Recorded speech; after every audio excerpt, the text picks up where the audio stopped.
Hi there, it's Donna from Taffy Crafting.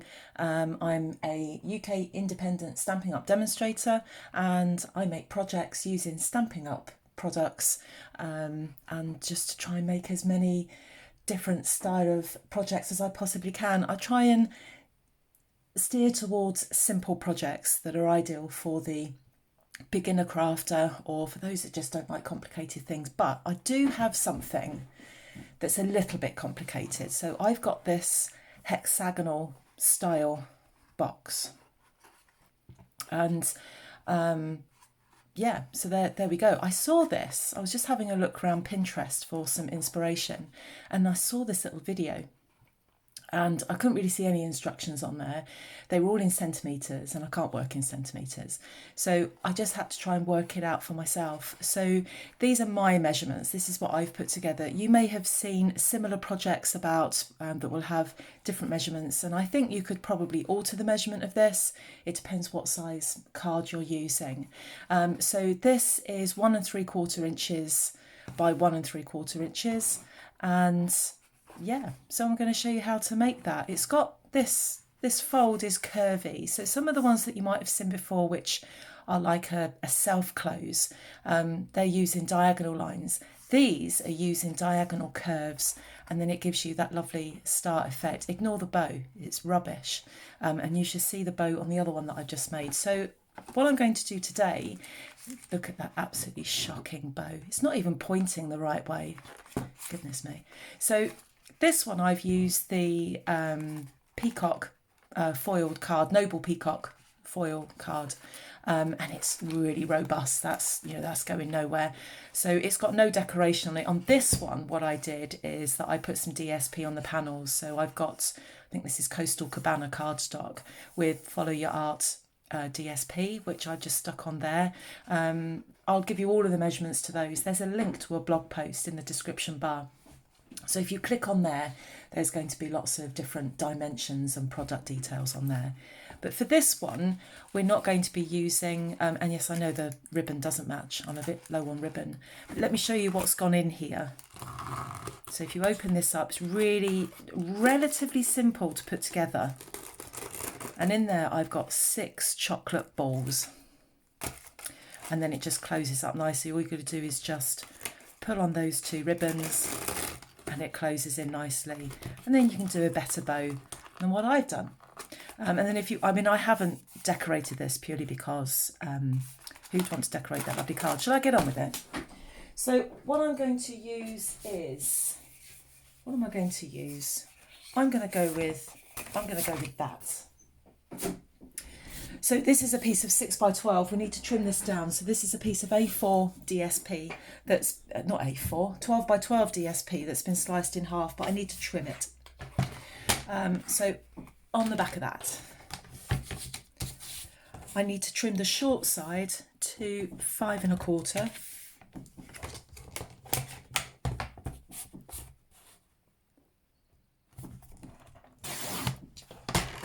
And I'm going to trim the long side to 11 inches.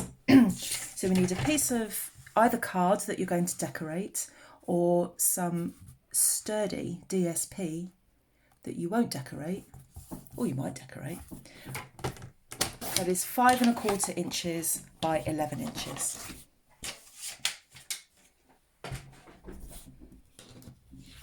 And then we need to make some score marks. Now, I prefer to use the scoreboard for this. I think when it comes to scoring, if I'm not doing anything too intricate, I do prefer to use the scoreboard. The only problem with the scoreboard when I'm filming, it's just too flipping big. So I now need to find my scoring tool, which at some point on this table I've put it down. So I'm going to have to press pause and find it. Found it. So on the short side, we are going to score at 1 3/4, and we're going to score at 3 1/2. Just going to do that again, just to make those score lines easier to burnish, and then rotate it, and you're going to score at 1 3/4, 3 1/2, 5 1/4, 7,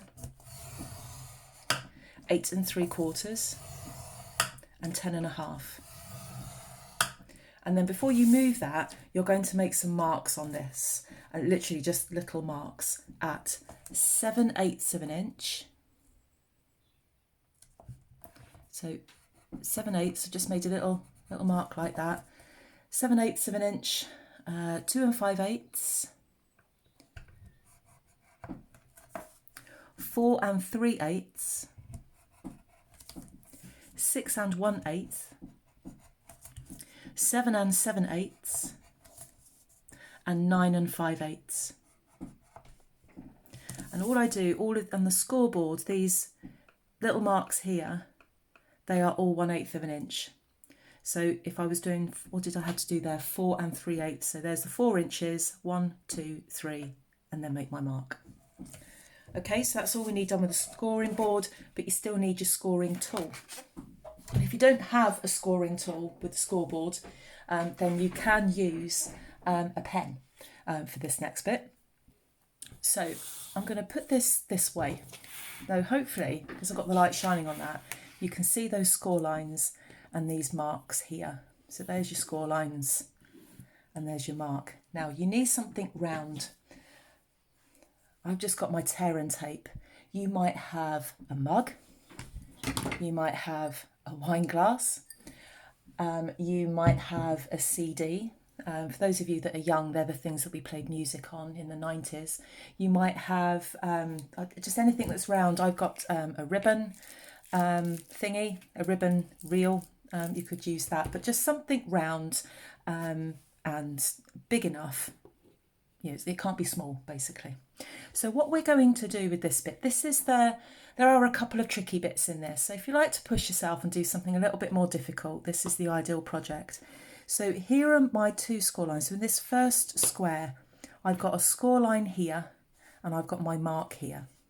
Now this will depend on whether you're left or right-handed. I'm right-handed, so this is the way I would do it. If you're left-handed, you'll do this the other way.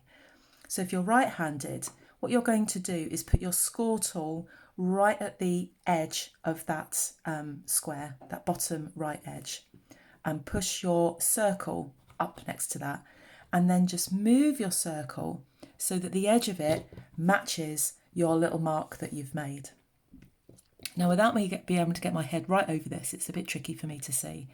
Once you've got that bit, and just to let you know, the curve of this circle is going inwards, it's going into the square. And you're just going to score. Press down quite firmly. If you've got maybe arthritis issues, this might be tricky for you.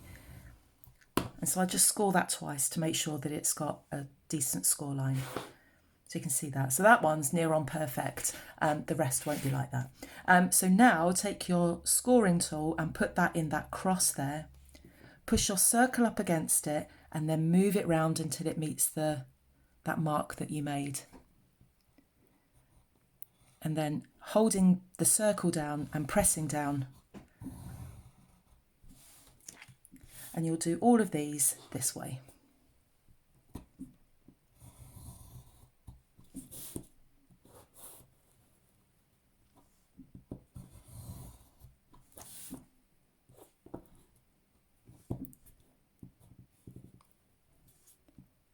So take your time on this bit to get this absolutely right. And if you're going to have a go at this for the first time, so when I did this for the first time, I just got an old piece of card or a colour of a card that I know that I would never use. And have a go at it first time with something that's a bit scrap, because it does take some practice.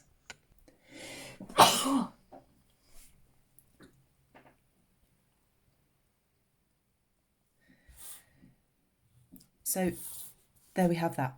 So that's that next stage done. So we need to cut some things away. So we have 3 little rectangles here, and we just want to get rid of this bottom one. So there are your curvy scores. This is the bottom rectangle.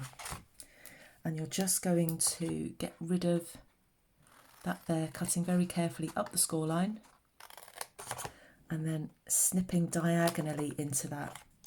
So we've got a diagonal tab like that, and then a diagonal tab, a diagonal cut like that. And at this point, we'll fold and burnish.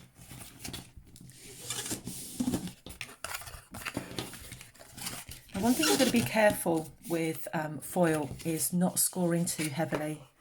And just here, I've just been a little bit heavy-handed with my scoring, and it's tried to damage that. In fact, can you see that? So be very careful when you're scoring. I knew as soon as I did that, I was being a little bit too heavy-handed with the scoring tool.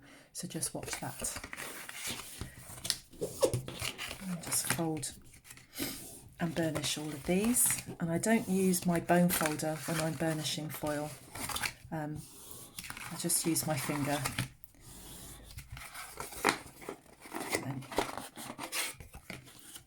Just then fold that tab, so that shows you how all of that is going to go together. And then you're going to cut up all of these bottom score lines. So there's your curvy scores. So these are the flaps for the bottom of the box, and we'll just cut up those. I could have cut that a whole lot better.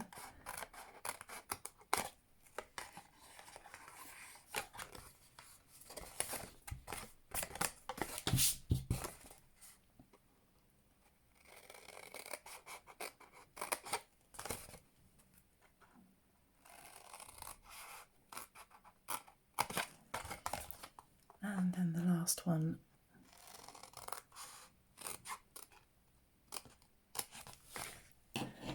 Like that. So almost ready now to put this together. What I want to do first, and what I keep forgetting to do when I'm putting this together, is putting my tape on before I bring the whole thing together. So we want some tape on 3 of these bottom flaps. So any 3, as long as they are together. So I'm just going to do these 3 here.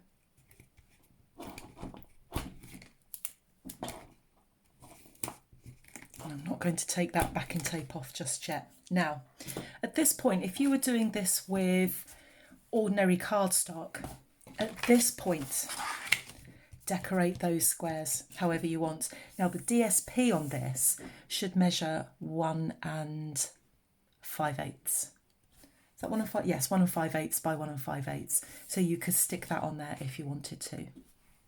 Great for scrap busting. These are really very small bits. So if you've got some squares left over from a project, that's an ideal thing to get those used up. Now the next thing we're going to do, here's the tab, and we're going to put some tear and tape on that. Tear and tape works really well with this, and you want to put that tear and tape right up to that score line.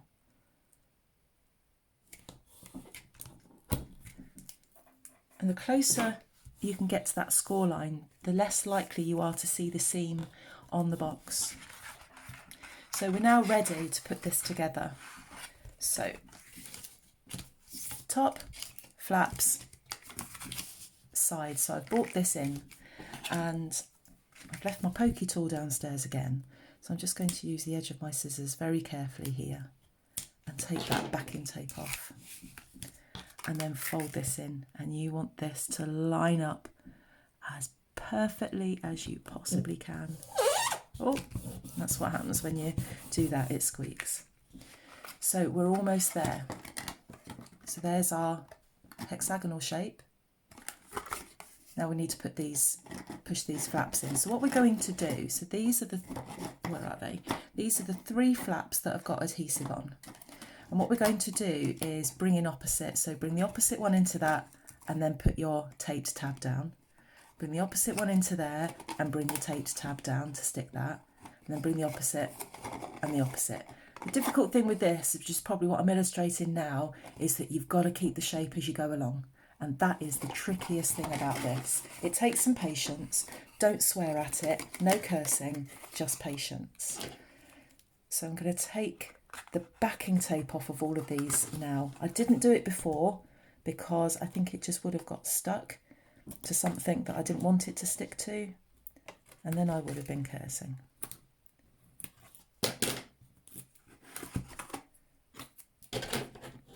So if you don't have any patience, and I would say I'm one of those people, I don't have a lot of patience, and this project might test it a little. Nothing wrong with that.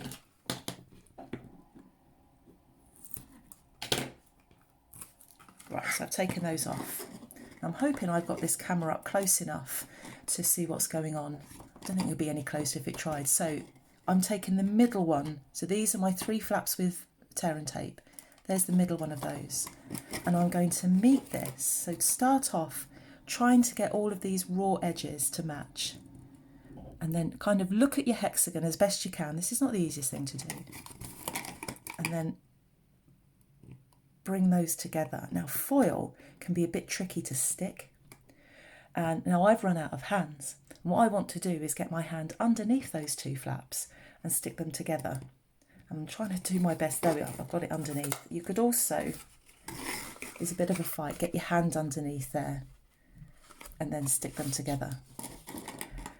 Look at your hexagon shape. I'm happy with that. You're more likely to get the best hexagon shape if you can get those raw edges to match, but not actually pushing the 2 together too much. Take some practice. Then we're going to put these 2 in. And then trying to get raw edges to match as best you can. Not quite, but pretty much there.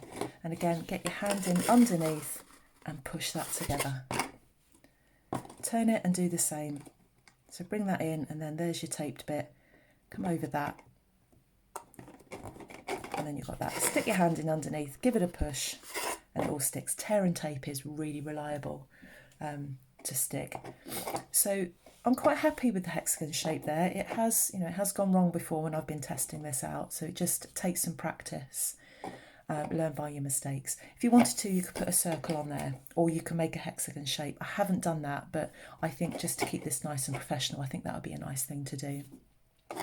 So to finish it off, now what we need to do, if you look at these are our curvy scores. And what I'm going to do on each of these sides is with this, my index finger, push that in and push those corners. Not all the way, just give it a push. And can you see how that shape is forming, that curvy shape? Do the same with the next one. Hold it with your thumb and your middle finger. Take your index finger and just push slightly, pushing those corners in. And we're going to do the same with all of those. And I'm just being careful with it so that I'm not causing the card to buckle too much. Now before we push it all together, we're going to get, you need a little hole punch. Now you might have a crocodile. This is something really cheap I bought off Amazon because I think at the time I couldn't get hold of a crocodile and then I never bought one. So with each of, so there's our curvy lines that go up to the middle, but it's the score line next to it that you're going to push together.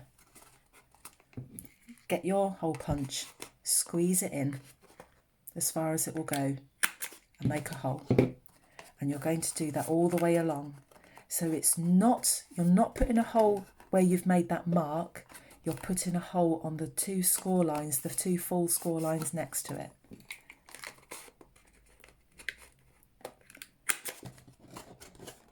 And I'm just using the edge of the hole punch as a guide.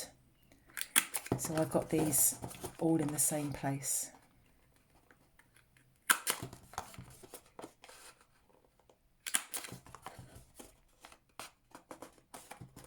And then the one where you've got the seam just needs a little bit of a push and a pull. So that's all of those. And then you can start to see then how that then comes together like that and you've got a nice star shape.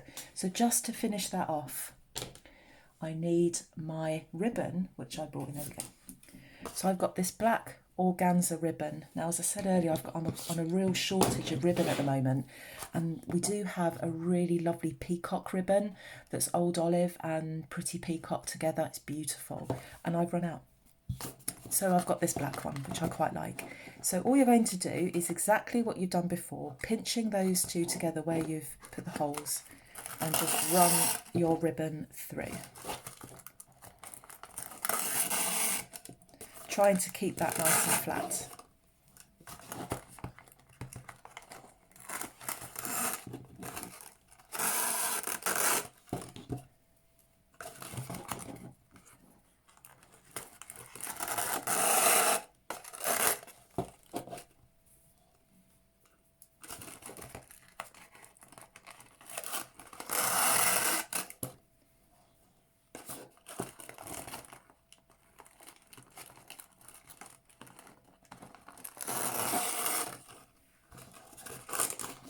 So I've done that. Before I'm going to close it up, I'm going to put my treats in here.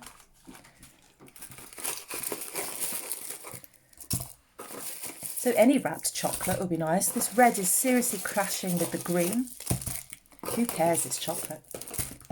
Put those in there, and then when you've got these two ends here, just carefully pull them together and then tie a nice bow. Now, tying a nice bow, the words nice and bow don't go together in my vocabulary because I'm absolutely shocking at tying bows. But here we go. Let me illustrate how bad I am at tying bows. Now the fight begins. And I just want to try and keep that nice star shape there. I'm doing what my good friend Karen tells me to do from Crafty Karen Designs. 1 bunny ear. I'm fighting already. 2 bunny ears.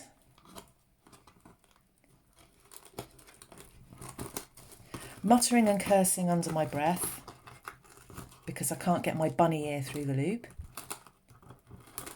And already I'm sensing a disaster with my bow. Yeah, awful. Let's just tuck that under there, see if I can salvage this.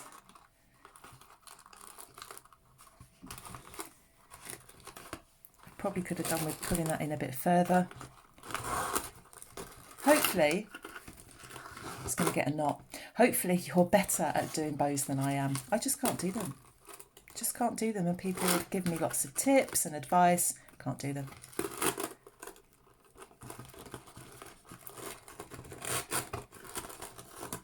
Anyway, that's what you do. You pull them together and you make a bow. And that's just not working because I can't do bows. You can see there a half decent attempt at a bow. So it does work, but it's not for me on this one. So I hope you like it. I hope you give it a go. Don't worry if it doesn't go right the first time round, because honestly, if you do these a few times, they just start to come together really, really quickly, and you could get a few of these done in an hour. Fill them with treats. And I know at the moment, at the time that we're in at the moment, with if you're watching this later, we are 2 weeks into our lockdown with the coronavirus pandemic, and really buying chocolate is not essential. It is in my book, but according to the government it's not. But if I can buy some chocolates, I would love to make some of these and send them round to, I've got some elderly neighbours over the road, and give them a nice treat because they just don't get out of the house at all. Anyway, I hope you like it and you give it a go. If you like this video, please give it a thumbs up, come and subscribe, and I will see you all again soon. Bye bye.